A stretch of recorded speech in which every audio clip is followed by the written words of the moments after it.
आज मैं आप लोगों के लिए बहुत ही ज़बरदस्त आलू की तरकारी की रेसिपी लेकर आई हूँ जो बहुत ही डिफरेंट और मज़ेदार बन के तैयार होती है। चलें रेसिपी स्टार्ट करते हैं। ये मैंने आधा किलो आलू बॉयल कर लिए हैं, लेकिन बहुत ज़्यादा नरम नहीं करने, थोड़े से सख्त बॉयल करने। इसी तरह मोटे मोटे इसके टुकड़े कर लेने। अब हम इसे साइड पे करते हैं।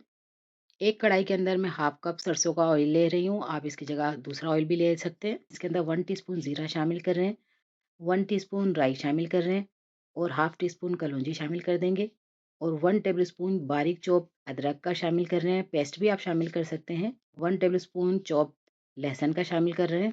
अब इसको हम 1 मिनट के लिए पकाएंगे। अब हम इसके अंदर आलू शामिल कर देंगे जो हमने बॉयल किए थे और उसको तेज़ आंच पे हमने फ्राई करना है। इस तरीके से बनाने से ये बहुत ही मज़ेदार बन के तैयार होती है।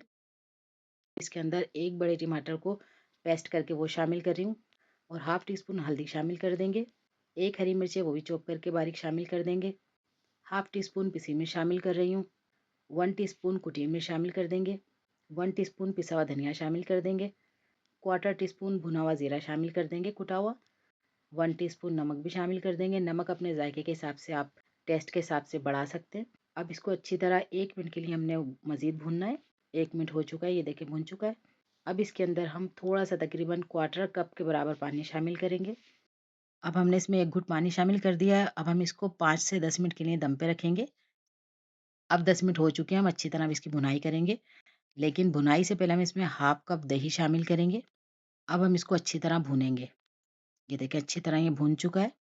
अब इसके अंदर 1 टीस्पून कसूरी मेथी शामिल कर देंगे। अब ऊपर से हम इसके हरा धनिया शामिल करेंगे।